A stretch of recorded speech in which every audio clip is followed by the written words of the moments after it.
there, and welcome back to the Minny Weekend. I'm your host, Jack. During the podcast, what do we go with tonight? Tonight, we went with the second of the four from our White Claw Zero pack. We went with the Lime Yuzu, which I have to say, despite coming up on 2 years of not drinking alcohol, this lime Yuzu, whatever that is, tastes better than just a traditional lime flavor. And I didn't think I would take to liking this much. But yeah, like I said, White Claw Zero Lime Yuzu. Really like it. It's smooth. It's easy to drink. It kind of reminds me of like a lighter non-alcoholic like gin and tonic or something like that. Like that is something that like you get me a 12 pack of those, I could sip on that for hours. But yeah, if you go to their website, it's just White Claw. You can go to whiteclaw.com, but if you scroll all the way down, you can get to their zero proof stuff, and they have like all four of their flavors are pretty much their traditional flavors, but there's like a little mix to it. So I believe, I can't remember which one we had a couple weeks ago, but like their lime is lime yuzu, their black cherry is technically black cherry cranberry, their peach is peach orange blossom, and their mango is mango passion fruit. I think it was a peach orange blossom that we had. What was that, 3 weeks ago? And it wasn't too bad. And truthfully, I like some more of those like different flavors. I like trying new things and stuff like that. And I typically have gone away from lime or lemon flavored whatever because it tastes too much like the normal whatever it is. But I really like this. Like I said, you can go to their site, just whiteclaw.com. You can find out about all their different stuff. Their lime yuzu, they have this to say about it. It says a non-alcoholic premium drink for those that crave full flavor. Exquisite, juicy lime flavor comes to the force, scented by a hint of zesty yuzu citrus complexity for unmatched taste and refreshment. And truthfully, I don't really taste much other flavor in it other than the lime, but whatever this yuzu citrus is, it must just bring out the lime just a little bit more. Like it, in my opinion, it really does taste like you're drinking like a gin and tonic or vodka with a lime, and it's not just like the juice itself, it's like an actual lime. I really like it. For those gin and tonic lovers that might be looking back on drinking as much, I urge you guys, go check it out. All of their White Claw Zeros only have 15 calories. They have, only 2 sugars in them and 2 carbs. They're, like I said, they're delicious. You can ask my sister, you can ask other people that have drank it. They taste exactly like normal White Claws. They just don't have that added, you drink too many of them and you wake up with a headache the next morning. So go check them out. We're going to be doing a better job. I'm sure you guys have already been seeing everything. So going forward, we are going to, if you can't see it like tonight, or if you're not able to see it as well, you can know what we're drinking, and we're going to put a little ticker what we're going to have down here, and we're going to put everything up just for more engagement, all that kind of stuff. So I really like it.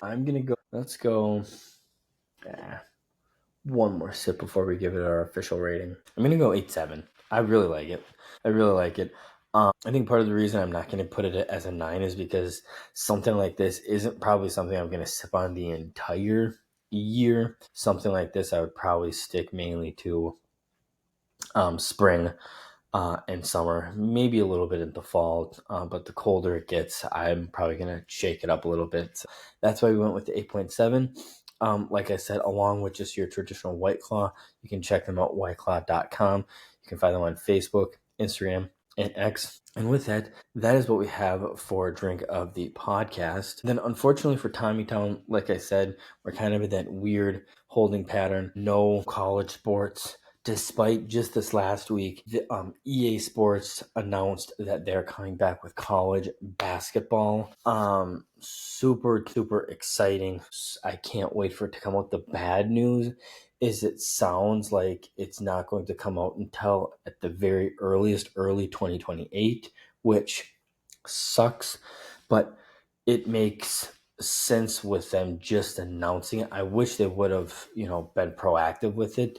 but I'm sure they're focusing on everything for college football 26. But I'm sure everything with licensing, gameplay, everything like that. Like, I mean, shit, we're already over halfway through 2025. So, you give them a year and a half, hopefully they can come out early 2020, late 2027, but a good couple years to get that going. Should be super fun. Can't wait to play that. And for us Tommies, we will for sure be able to play as St. Thomas in that game as college basketball. If you're in Division I, everything is the same conference. It's not FBS, FCS like football is. It is everybody, which is super excited. You bet your ass I'm starting a dynasty with Johnny Tower and the St. Thomas Tommies once it comes out. But anyways, like I always mention, we do digress. But yeah, college sports, nothing going on so far. We have probably about another month before we start getting some more concrete dates and times for football games, single season games, tickets, and all that kind of stuff. But just earlier today, it was announced that the University of St. Thomas Vice President and Director of Athletics, Phil Eston, was named and accepted an appointment to the NCAA Division I Football Championship Committee. He will serve on the committee for the next 4 seasons from the 2025 to 2028, representing St. Thomas in the Pioneer Football League. Eston had this to say about accepting the role. It is an honor to represent both St. Thomas and the Pioneer Football League in this role. The opportunity to work with colleagues across the country to elevate the FCS championship is an important responsibility, and I look forward to collaborating with my fellow committee members on behalf of the division. And then, like I just mentioned, the Division I Football Committee, known as FCS, is responsible for selecting seeding and bracketing for the teams in the NCAA Division I Football Championship, and it includes representatives from each conferences that is eligible to compete in the championship, which St. Thomas is this year. The single elimination tournament features 24 teams from the football championship subdivision, FCS. 10 receive automatic bids by winning their conference championship, and then the remaining 14 team is selected by this committee. So super big for him, super exciting. But yeah, like I said, unfortunately, other than that, no new news to report on for you guys. And yeah, that is all we have for Tommie Town. So now on to everybody's favorite part of the podcast, Minny Weekend Bets. So last week, very, very underwhelming week. We went 1-2. We took Detroit's money line minus 121. That did not hit. This was like the one game in the last 10 or something like that we actually decided to win. But the Twins ended up winning that game 4-1. We picked the Mariners and Rangers to go under 8 runs. That game, in fact, had 13 runs scored, but the one that did hit, the Marlins, did beat the Arizona Diamondbacks by a score of 9-8, which brings us to 20-16 all-time, hitting at just a 55.6% rate. Not great, but we are going to get that to bounce back up this week because just like everything, we bounce back. So the picks I got for you guys this week, before we get into them, once again, I am not a financial advisor, so do with these picks what you will. I am not liable for any losses, just like I will not come after you guys for any winnings. All of these picks are based off of my research and my honest to God opinions. I'm trying to help you guys win some money, just like I'm trying to win myself some money. If you do have a gambling problem, call 1-800-GAMBLING, and they will get you the help that you need. So without further ado, the first pick I like this week is the San Francisco Giants over the Arizona Diamondbacks, just a money line, and that is currently at minus 105. Right now, Robbie Ray is going to get the start for the Giants. In his 17 starts, he carries an ERA of just 2.75 with a whip of 1.15. And on the other side, Brandon Pfaadt is going to start for Arizona. Pfaadt has had 17 starts, posting an ERA of 5.38. So among starting pitchers in the MLB, not by any stretch of the term one of the higher ones, probably one of the lower in terms of not having a great one. The right-hander is striking out just 19.1% of the batters with 5.6% walks, as he's just allowing a lot of hits, and he's giving up 1.69 home runs per 9 innings. So essentially, in conclusion, Pafat in his last 5 starts has an ERA a little bit higher than that of 5.87, while Arizona's bullpen over this period has had an ERA of 0.88. The San Francisco bullpen on the road has an ERA of just 3.07, and the team record behind Ray on the road is 6-2.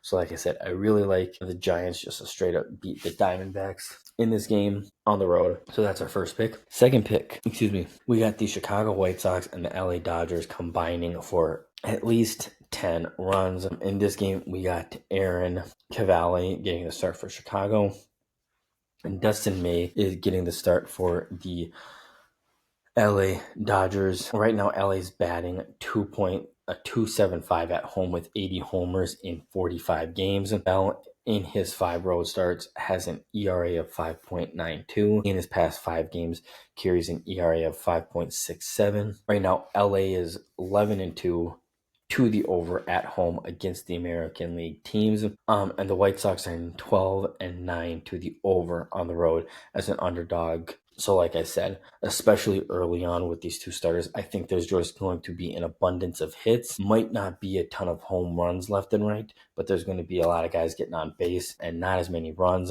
And I anticipate this being a very high scoring game on both sides. So like I said, give me the White Sox and Dodgers to hit over 9 runs. And then, like I mentioned last week, 2 of our picks this week are in the WNBA. So the first one is the Minnesota Lynx, just the money line, and I'm going to get into. I'm not taking the spread. I really wanted to, but I'm not going to. The Lynx to beat straight up the Washington Mystics plus 550. Look, I know a lot of people are looking at this and saying, "Well, Jack, just over a week ago, or about a week ago, we lost the Mystics. We just about beat them without arguably the MVP of the league, Nafisa Collier, and we lost by just 2 points. So to have her back healthy, I think that's going to do wonders. Yes, I do know that we did, lose the Commissioner's Cup to the Indiana Fever a couple of days ago. But honestly, the result, it says even right here, has no bearing on the season record, as the Lynx remain on top with a stellar 14-2 record. And this game is at home for the Lynx, where we are a perfect 8-0 and are the best team on both ends of the floor. But on the other hand, the Mystics right now have a decent record at 8-9, but are not very great on the road, sitting at 3-6. The last meeting between them two, like I said, the Mystics ended up beating the Lynx 68-64. Right now, the spread is 11.5 points. I don't necessarily think it's going to be a blowout, so I'm taking the safe bet, honestly, on this one. The Middle Lynx are just a better team. They're going to get the win. I just don't know if I trust that 11.5 line, so I'm going to take, like I said, just the money line plus 550. And then the last one that we have for you guys, like I said, is another UM game, and I like the Los Angeles Sparks against the spread plus 11.5 points against the defending champion New York Liberty. The Liberty are reeling right now after an impressive 9-0 start. They're currently 11-5 as Jonquil Jones's prolonged absence and Sabrina Ionesco's neck injuries have been decimating them just a little bit. But at the same time, I think New York has faced the toughest schedule at the worst time, so the woes may be short-lived. But on the other hand, the Sparks have been pretty, 500 this season so far. Right now, they're about 5-12. They have 2 straight losses to the bottom feeders, the Chicago Sky. And some of these losses have been by 15 plus points. At any rate, I expect the Sparks to cover the spread of 11.5. This is not one of those games that I think the Sparks are actually going to win. I think the New York Liberty are going to win this game. They are the better team. But I really do believe that Kelsey Plum is a dog. Ricky Jackson will take advantage of the shoddy backcourt play of the Liberty these days and at least keep it a close game. So in finality of our 4 main picks for you guys, we have the Los Angeles Sparks at plus 11.5. And then before we move on, we technically have one more pick for you guys, and it is to answer a question, and the one and only question that we have this week for you guys. We'll give him a shout out right down here. And Gabe Weber wants to know, between the Giants, Jets, and Titans, who is most likely to go over their 5.5 wins this year? And Gabe, that is a great question. Part of it for me, taking a look at things like the strength of schedule, and things like that. It's not going to be the Giants. They literally have the hardest schedule this league. I anticipate them having another top 3 unless something crazy happens and Jackson Dart comes out and just starts throwing darts en route to Offensive Rookie of the Year. I think they're going to be for sure in the top 5 in the 2026 NFL draft. Maybe not, quite frankly, maybe the top 3.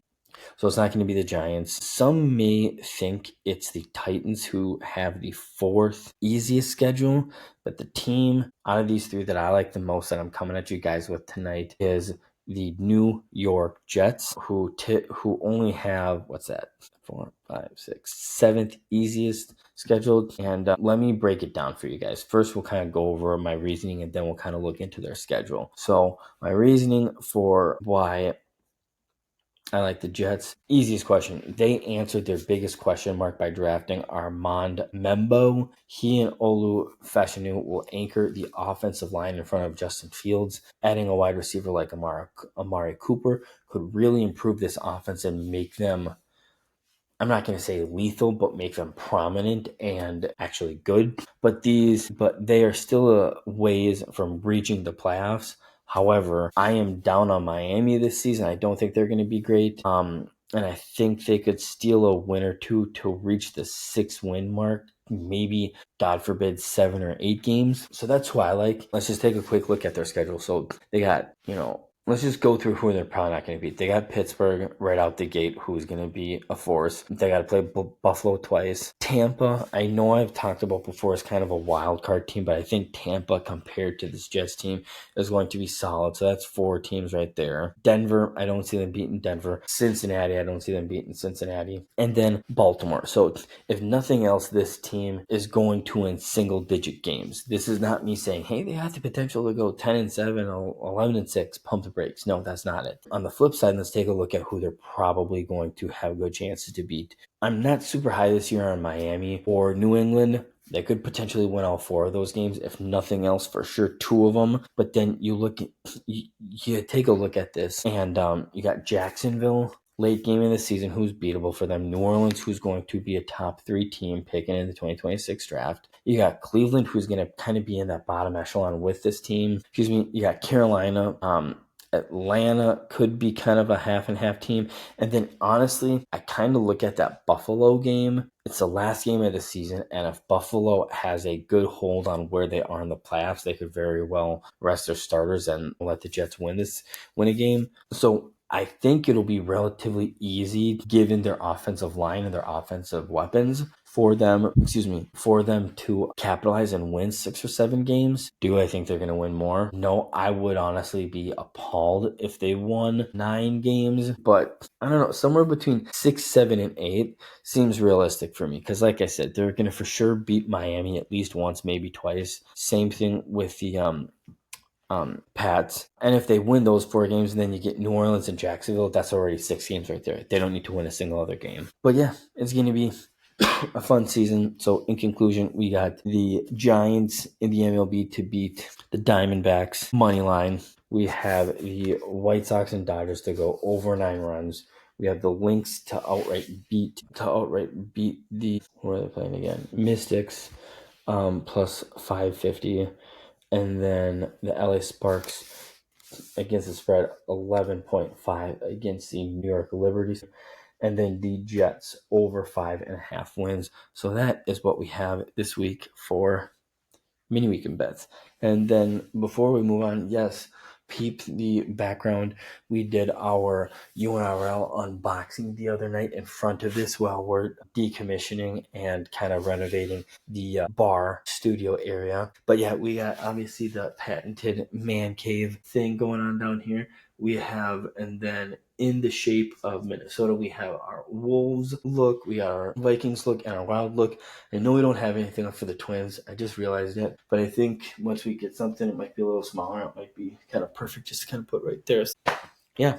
Next on the agenda, our good friends over at UNRL. Yeah, I know some of you might be disappointed. I am not wearing either of the sweatshirts like I was thinking I might honestly do, but and truthfully, with it being a little chillier, I probably could have. But today we went with their Condor Polo. This is what we got a couple weeks from them. Couple weeks ago. This is their white sand color. You got the cool UNRL here, and honestly, if you look at it, like I said, it's called their Condor Polo. It's kind of for them. They didn't say this, but if you guys want to use this UNRL and you're watching, more than welcome to. It's kind of like your polo, and your polo meets like a Henley. It feels like a it feels and fit kind of like a polo, but it looks more like a Henley. And honestly, it is unbelievable. The fabric of this, it's hard to explain because it's kind of like those t-shirts, like the Wick stuff, but it's like cool to the touch. I'm not kidding you. I wore not this one, but a different color one, golfing. What was it, this last Sunday, and it was hotter than shit. But I kid you not, I was wearing this one, just a different color, and through the first 6 or 7 holes, I really wasn't too bad because I was getting a little bit of relief, honestly, from my shirt. After a while, the heat was just too much that it didn't matter what I did. But it's cool to the touch. It's breathable. It's really, like I said, it's really versatile. You can tuck it in just like everything else they have. You can dress it up. Can wear it down. Super fun stuff. I know we've worn the hat before too, but we also have our traditional UNRL legacy snapback in the khaki color on tonight as well. But yeah, like I said, please, I urge you guys, if you're into the athleisure look, go check them out. You will not be disappointed. UNRL.com. I know some people have reached out. Isn't it pronounced Unreal? It technically is. I like referring to them as UNRL as well. But UNRL.com, Facebook, X, Twitter, LinkedIn, TikTok. Go check them out. You will not be disappointed. I do have a link in my bio and a link in the description of the video as well. If you're interested, you can use that. Go to the website and you will get $15 off your first order. So go check that out. And we will leave it at that for you guys. Also, concluding this last weekend was the NHL draft, and there ended up being a total of 16 Minnesotans taken in the NHL draft, which was super, super cool. It led all states with 16 picks. It says right here, once again, Minnesota led the way amongst American states with 16 players chosen in the NHL entry draft. The number was 5 more than were drafted last year when 11 were selected.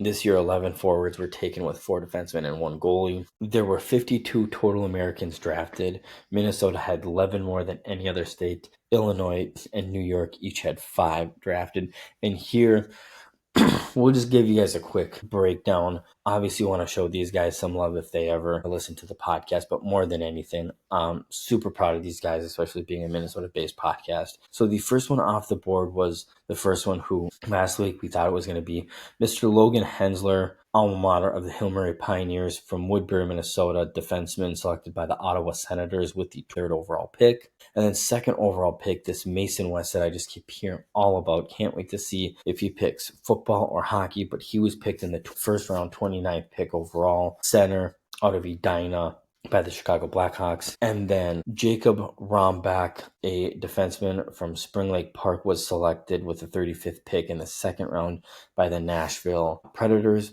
Conrad Fodrick, a defenseman from centerman from St. Paul, 50th pick to the New Jersey Devils. Cooper Simpson from Shakopee was taken in the 3rd round by the Boston Bruins. Mikhail Phillips, a defenseman from Benilde St. Margaret's out of Wyzetta, went to Calgary. Mason Moe from Eden Prairie got selected by Ottawa in the third round, and Blake Vanek rounded out the third rounders by Ottawa as well, just 3 picks later from Stillwater, Minnesota. Then in the fourth round, Champlain Park's own Brett Solomon was taken by the Detroit Red Wings. And then in the fifth round, saw William Bell from Minnetonka, Minnesota, being taken by Toronto. Sam Lauriella, defenseman from Moorhead, was taken by the Islanders. And then the lone sixth rounder was Ashton Schultz, a centerman out of Victoria, Minnesota, taken by the Buffalo Sabres. And then Caleb Heel, goalie from Victoria, Minnesota, was taken by the Tampa Bay Lightning in the seventh round. Brendan McMorrow, center from Lakeville, Los Angeles Kings. Jacob Svekavsnika, New York Islanders, right wing from Burnsville, Minnesota. And then Nolan Road, a centerman from White Bear Lake, Minnesota, was taken with the 214th pick in the seventh round by the Colorado Avalanche. So once again, a huge congratulations to all 16 players. The unfortunate part of the NHL and with how everything's work is not all of these guys are promised an NHL game, but should they continue to get better and produce at the USHL farther, hopefully all of them will at least get an opportunity. So once again, congratulations to all of them to officially get drafted into the NHL. A lot of players can't even say they've technically been drafted. In today's day and age, there are more undrafted free agents that are just getting signed by a team and helping out down the road. So once again, huge congratulations. Kick some ass. I can't wait to see some of you guys as studs in the NHL one of these days. Next on the agenda, so just this last week, Monday to be precise, it was announced the Minnesota Wild, the home for the Minnesota Wild and Frost, got a new name, and it is now going to be called the Grand Casino Arena, which I'm not going to lie to you guys, sounds super cool. We're going to get into it in a little second. I think there's a little bit of foreshadowing for some things to come, but it's also a little bittersweet for 24, 25 years now. It's been known as the XL Energy Center. For the boys and girls state high school hockey tournament. It was known as the Trek to the X, which was super fun. We're going to need to have to come up with a new term for that. Starting on September 3rd, the 18,000-seat arena in downtown St. Paul will be known as the Grand Casino Arena. Minnesota Sports and Entertainment signed a 14-year naming rights partnership with the Mille Band of Ojibwe owners of the building. Craig Leopold had this to say about the agreement. Grand Casino Arena will serve as the anchor of a dynamic entertainment district that transforms downtown St. Paul. The Mille Lake Band of Ojibwe has been a strong supporter of and investor in this city. We are thrilled for their partnership and support of the arena. Like I mentioned, XL had the naming rights since the building opened in 2000. I'm inclined to think that they threw in a bid, but they weren't willing to match what the Grand Casino did. And there's something fun about a little bit of a name change as well. But yeah, I guess we kind of have two Truthfullies this week. But truthfully, I see this as kind of the start of sports betting and sports gambling becoming legal in Minnesota. There's already rumors that big auditorium right next to where the XL is, where they do like signups and where they do the hockey expo and all that kind of stuff. There's already rumors and rumblings that Grand Casino is going to offer a boatload of money to turn that into a casino.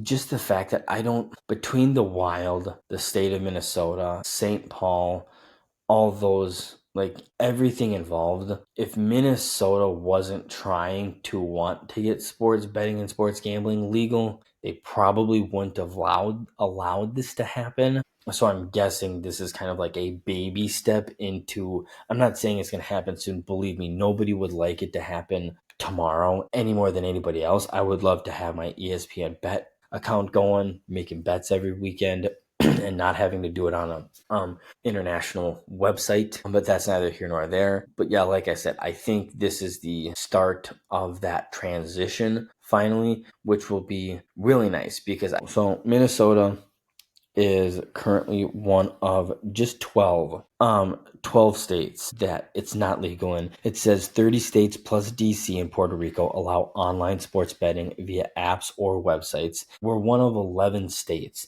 that have laws banning sports betting altogether. For some weird reason, prop betting, so betting on stats, is completely different than betting on the outcome of games. So don't ask me how that's possible, but that's just how it is. And then two other things that we had for you guys for the Minnesota Wild was one, this last week the Wild traded for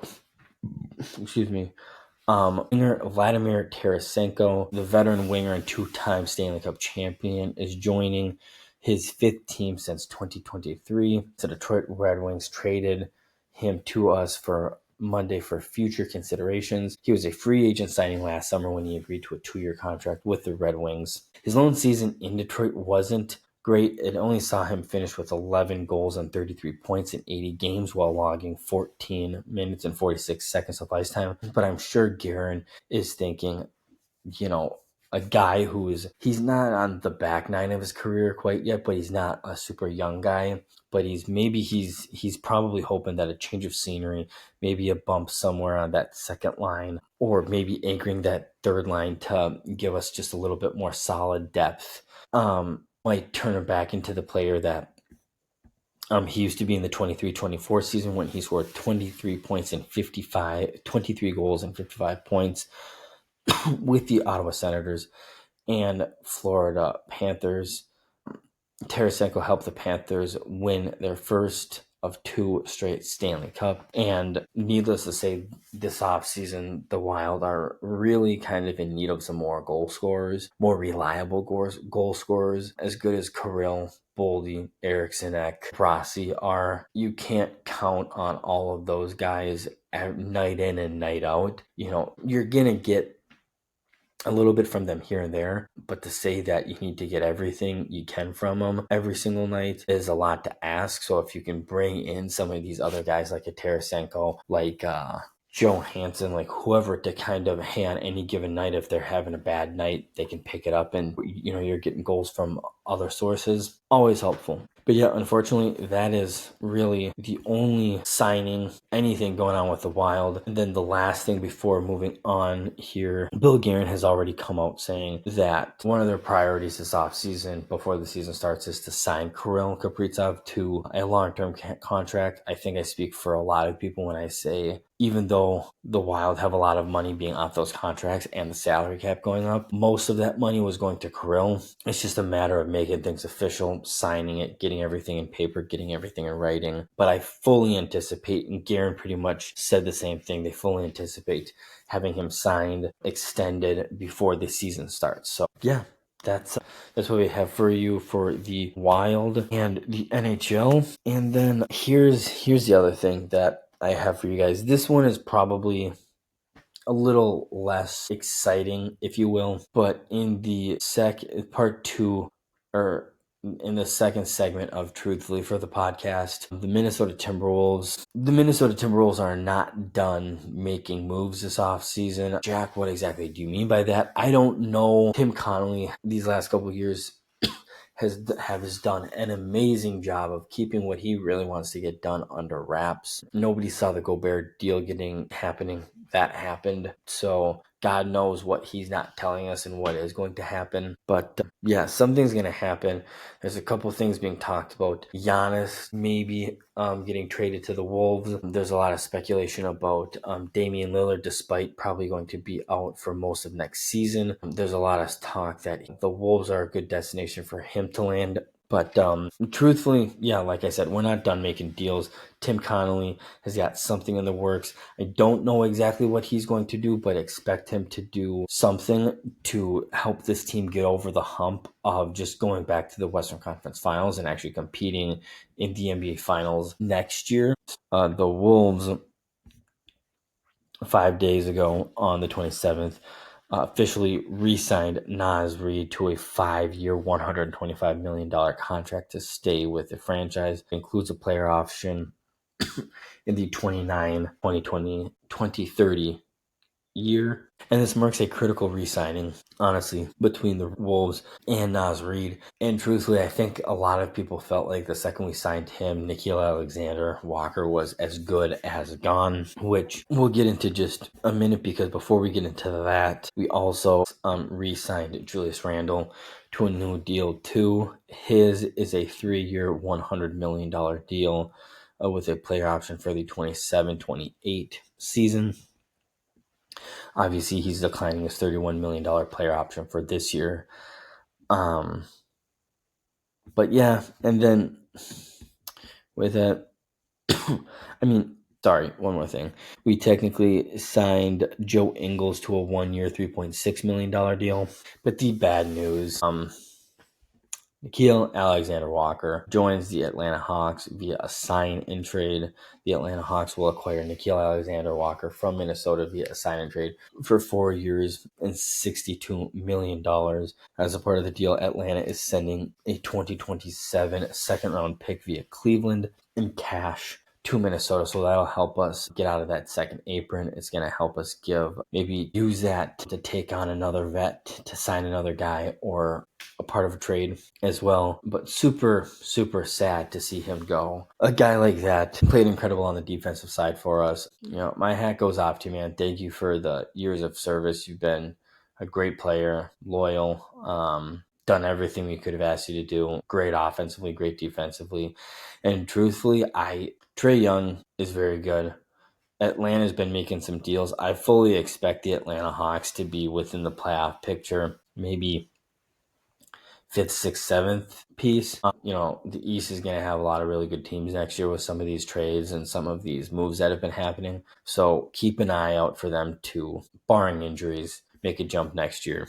And then the last thing before we move on here that I wanted to talk about, I didn't really get any questions about anybody on this, but I got tagged in some videos that people were talking about, excuse me, the Oklahoma City Thunder's NBA championship celebration was stupid and ridiculous, and they could not have been more. The one thing I will say about it is basketball, they're not the only sport that does it, but basketball is a sport that is notorious for once you win the championship, yeah, you're excited, but you try to take the opportunity right away to, dap up and say congrats to the other team. And, hell of a series, way to make it here. So to some extent, I understand not celebrating right away, because you're like, all right, the Pacers don't want to be on the court any longer than we do. Let's go give them a congratulations. Good job making it to the finals, so that they can get off and get on with everything and we can enjoy it.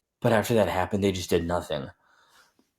The one thing I will say, the one bright spot in the whole thing is Chet Holmgren, the Minnesota guy, little scrawny legs. He was so excited. He was jumping up and down. He was so excited. He's a young guy, and he's like, I just won the best accomplishment that basketball has to offer. But he had to kind of bring himself back down and act cool about it when he noticed nobody else was doing anything. Like, it was an abomination. It was so, and the fact that SGA was right in the middle of it, not doing anything, and just, oh yeah, whatever.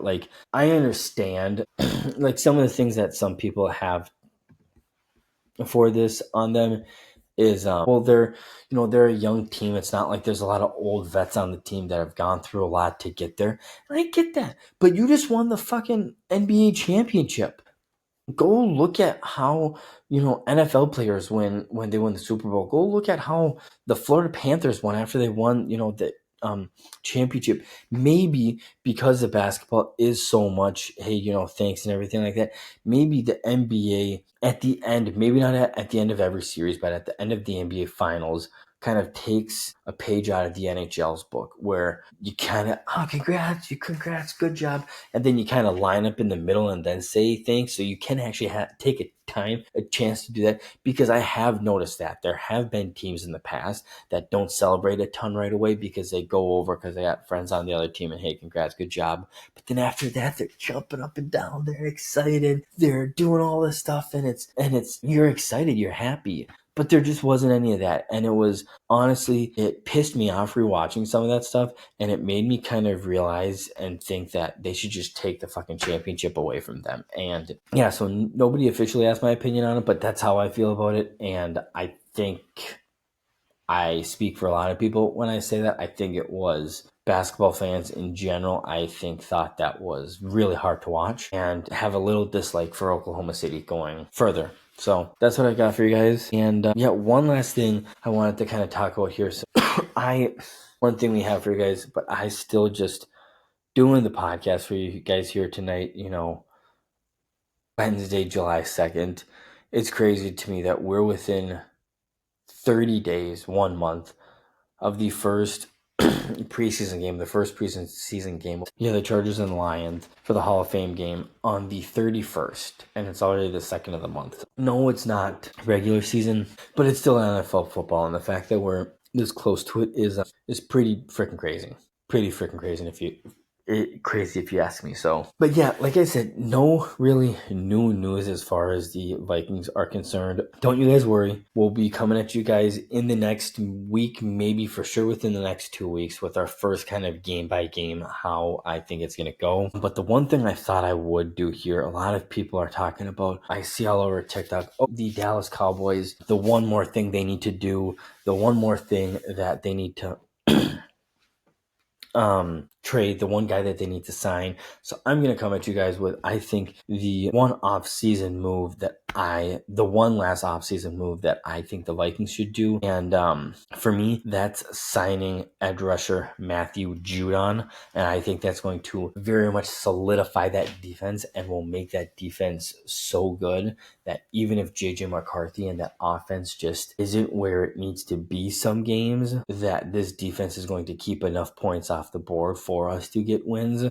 So these are some of the notes that I wrote down for some of this. I think right now we're set with guys like Grenard, Van Ginkel, Dallas Turner. And then after that, another guy that came out to me, our second-year undrafted free agent, Bo Richter. But I think a guy like Judon could really, really help and give us some veteran presence, providing some depth and rotation every so often. And like I said, really solidify that interior and trench side of the defensive side of the ball. He did have a little bit of a disappointing 2024 season as he just registered 5.5 sacks for the Falcons, and he seemed to be on the decline. He will turn 33 in August, it sounds like. But still, if you watch the guy, he can still get after the passer, and some reps as a backup might just be enough to kind of rejuvenate him playing with some of these young guys. So like I said, that's the one thing I think we should do. I don't think that the offense really needs any retweaking. We signed 2 of the best offensive linemen in the league this offseason, and I think we're really set up to be successful this upcoming season, and I'm excited to see what this team can do. So with that, I will leave you guys with, make sure you subscribe to the YouTube channel and click the button so you get notified of the new episode when it comes out. Also subscribe to wherever you listen audioly to the podcast as well. But most importantly, go find us and follow us where we are on Instagram, we're on Facebook, we are on TikTok and Instagram, and interact with us. Like I said, send us questions, give us ideas, give us things to talk about. We will always shout you guys out. Thank you for the questions and address them. And with that, I will leave you guys with, until next time, Minny.